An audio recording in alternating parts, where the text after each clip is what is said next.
Bonjour, aujourd'hui nous allons parler de la pluralité des cultures. Du point de vue de l'anthropologie et de l'ethnologie, qui se classent aujourd'hui au premier rang des sciences humaines ou des sciences sociales, une culture peut être définie comme l'ensemble des pratiques et des représentations propres à la population. Données, les manières d'être, de faire, de parler et de penser ensemble forment un système relativement stable, susceptible d'être préservé et transformé au fil des générations. Les cultures ainsi décrites peuvent faire l'objet de descriptions détaillées, qui tentent de prendre en compte la pluralité et la mobilité des éléments qui les composent. Que veulent les manières d'être sans les modes de pensée? Que feriez-vous des manières de penser sans les manières de parler ou d'agir? Le vieux mot manière désigne cette imbrication.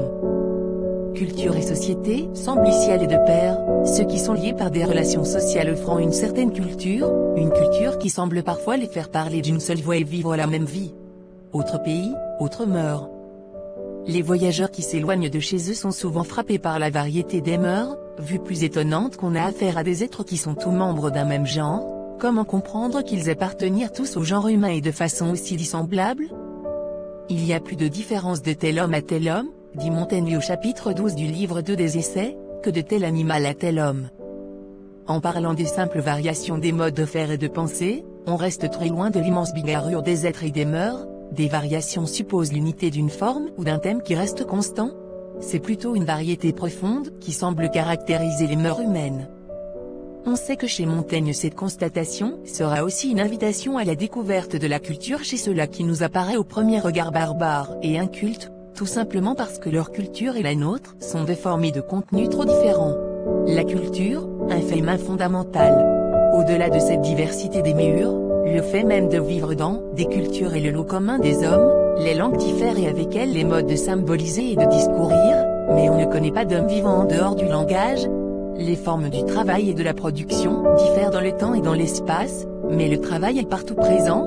Les institutions juridiques, morales, politiques varient aussi, mais il y a dans toute société humaine de telles institutions. C'est un sens moins relatif et plus fondamental de la culture qui apparaît ici. Imaginons un instant que nous nous trouvions sur une terre inconnue, et que nous rencontrions par hasard une inscription gravée sur le sable, ou un objet travaillé, ce serait là un signe très certain de la présence et de l'activité humaine. C'est justement l'exemple que prend Hume, dans son enquête sur l'entendement humain, pour expliquer ce qu'est une inférence causale. Je trouve une montre sur une île déserte, et je conclus, un homme est passé par là. Si notre conclusion nous semblait indiscutable, c'est bien que nous sommes certains de ces deux données, l'homme est cet être qui travaille et marque par son travail et ses techniques les choses qui l'entourent, ainsi que son propre être.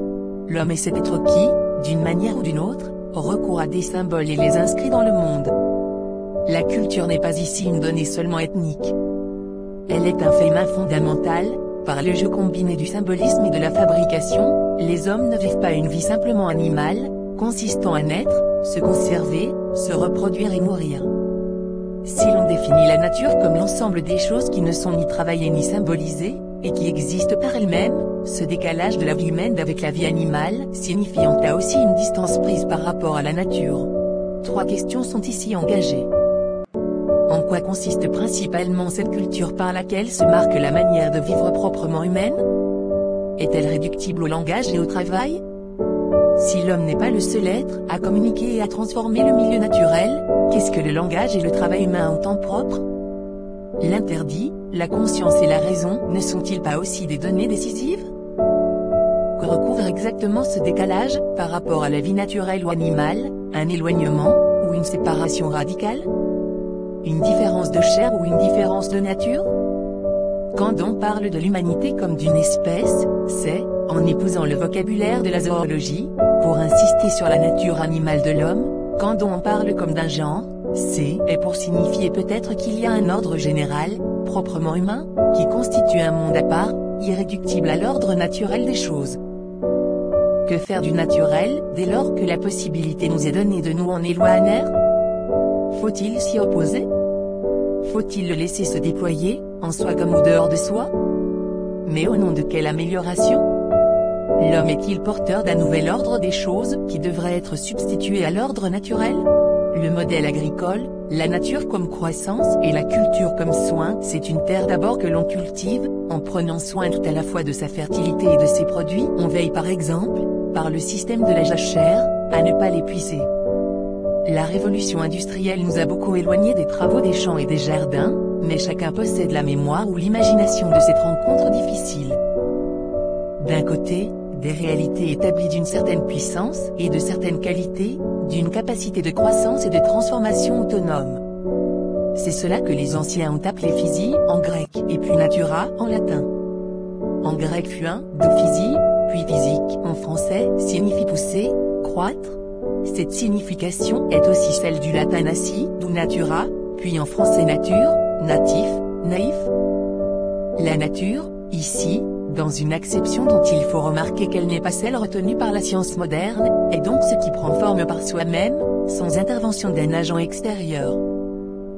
D'un autre côté juste, un agent extérieur, porteur d'un certain projet et d'un savoir-faire assurant sa mise en œuvre, l'agriculteur de l'ancien temps, qui ne dispose pas encore des technologies contemporaines permettant de fabriquer la terre et les semences, ou de cultiver hors sol, prend appui sur les éléments et sur les capacités naturelles, en même temps qu'il les oriente et les transforme. Les productions de l'agriculture ne sont pas celles de la nature, mais elles supposent le mouvement même de la nature.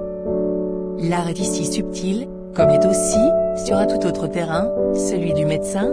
Parfois il laisse faire la nature, en considérant qu'elle fait bien, et que le corps a des ressources et des mouvements spontanés, qui sont comme judicieusement orientés. Parfois il intervient, pour orienter, voire pour contrarier le mouvement naturel des choses. Plus grand que. On comprend que ce schéma agricole peut servir de modèle pour des descriptions plus générales. Beaucoup d'éléments et de mouvements naturels sont le résultat d'une appropriation ou d'un détournement par le travail humain. Si par nature, nous entendons l'état et le mouvement originel des choses et des êtres, avant toute transformation par les hommes, alors nous vivons, et cela depuis très longtemps, dans des environnements qui n'ont souvent qu'un lointain rapport avec la nature, l'eau, l'air, la terre. Le feu sont, aujourd'hui comme hier, démarqués par la culture humaine. Et l'on serait bien naïf de les croire naturels. C'est aussi l'homme que l'on cultive, par des dispositifs complexes d'éducation, d'instruction, qui mêlent paroles et gestes, contraintes et incitations. Naître, grandir, vivre, cela se fait pour nous sous une culture particulière, les choses ne nous sont pas données en elles-mêmes, mais au travers de mots, de gestes, de codes qui constituent des formes de culture particulières. Le rapport aux autres et à soi-même dépend de ces formes de vie, si évidentes avant y est habitué, si étonnantes lorsqu'on arrive, étranger, chez ceux dont les malheurs nous sont inconnus. C'est par un processus complexe d'acculturation qu'un individu prend place, petit à petit, au sein d'une société donnée. La culture est-elle l'abolition de la nature? Que la culture soit transformation du donné naturel, cela semble aller de soi. Mais le terme de transformation est vague et chargé d'équivoques. Une transformation peut être superficielle, ou radicale. Elle peut correspondre à un simple réarrangement, ou à une mutation profonde. La question est ouverte, justement, de savoir quel genre d'écart on trouve entre nature et culture. Ces mots désignent-ils des réalités différentes, voire opposées? Ou bien désignent-ils différentes dimensions d'une même réalité, en même temps naturelle et culturelle? On raconte parfois l'histoire de l'humanité comme celle d'un long éloignement, d'abord immergé dans une nature qu'ils ne connaissent et ne contrôlent pas, se donnant ensuite, à force de culture et de peine, les moyens d'un prix scientifique et technique sur la nature, pour aboutir à cette situation qui à la fois nous fascine et nous inquiète. Les hommes, jadis dominés, dominent aujourd'hui en étranger une nature, qu'ils exploitent et qu'ils détruisent sans scrupule. Les raisons ne manquent pas d'opposer ainsi nature et culture, et d'opposer alors les cultures qui respectent l'ordre naturel de choses et celles qui le saccagent. Reste que cette opposition est aussi réductrice et inadéquate. Si c'est le genre humain qui se caractérise par la mise à distance de la nature, alors cette distance n'est pas un phénomène nouveau, mais un phénomène permanent, constitutif de toute présence humaine dans le monde. N'est-il pas très naturel aux hommes de mettre la nature à distance?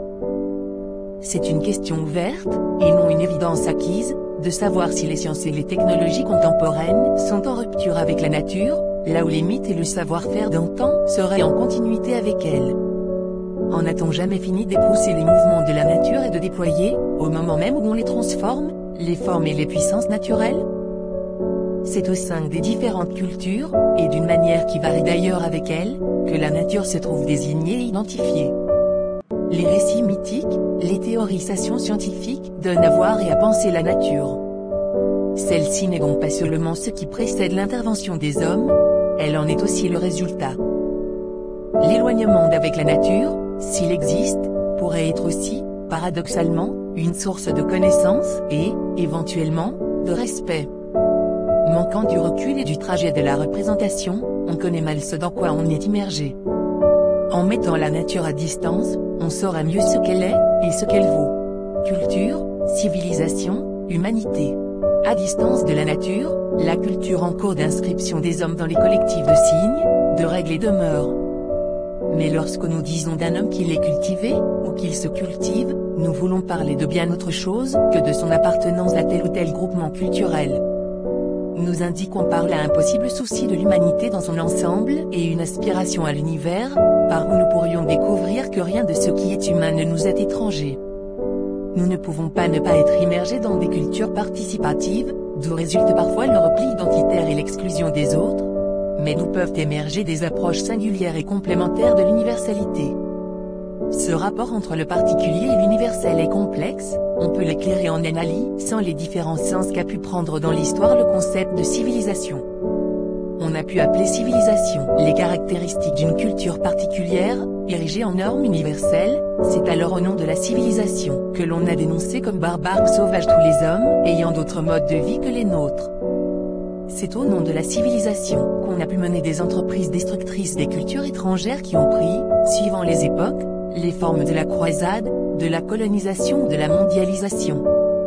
Et c'est pour cette raison qu'un ethnologue, comme Lévi-Strauss, substitue le concept de culture à celui de civilisation. Il reste que le refus d'ériger un modèle culturel en norme n'équivaut pas au refus de toute norme. Si Lévi-Strauss dénonce la façon dont on peut traiter de barbares les cultures que nous ne comprenons pas, il ne refuse pas pour autant l'appellation de barbare, il la retourne contre ceux qui l'emploient, que la barbarie c'est le refus de la culture des autres, que le barbare, c'est l'homme qui croit à la barbare. La notion de civilisation en reçoit un nouvel éclairage, être civilisé, ce n'est pas imposer sa culture comme une norme, mais c'est précisément être capable de reconnaître la diversité des cultures. Les cultures particulières en effet ne sont pas complètement séparées les unes des autres, de leur rencontre, de leur mélange sont issus des ensembles plus vastes, on ne parle pas de culture méditerranéenne, ou de culture précolombienne, mais plutôt de civilisation. La différence est bien sûr de degré, une culture est moins vaste que la civilisation qui l'intègre. Mais elle est peut-être surtout de nature, une civilisation se constitue par un processus de mélange et d'ouverture des cultures les unes sur les autres. L'homme civilisé aurait donc pour lui un sens de la pluralité culturelle. La pratique de cette pluralité, l'accueil en pensée ou en acte de la multitude et de la différence des cultures serait ainsi l'objet d'une forme spéciale de culture, propre à la civilisation. Il y va ici d'une ouverture autant que d'une apparition. Un homme serait-il civilisé s'il n'avait pas cette capacité à accueillir l'altérité? Parmi les inventions multiples qui font les cultures et les civilisations, certaines sont particulièrement requises pour une formation qui ne serait ni technique, posséder un art ou une science spéciale, ni sociale, maîtriser les codes et les instruments de la vie en société, mais humaine, la pratique des arts, des lettres, des sciences et de la philosophie, comme autant d'expériences qui, avant est parvenues à un certain niveau de connaissance, mêlent plaisir et compréhension. C'est par des œuvres et par leur signification, et pas seulement par des choses ou des activités, qu'on sera ici transformé. Alors que les cultures, et même les civilisations sont propres à des groupes, la culture revient ici à un individu, dans l'horizon d'une humanité qui n'est plus particulière, mais universelle.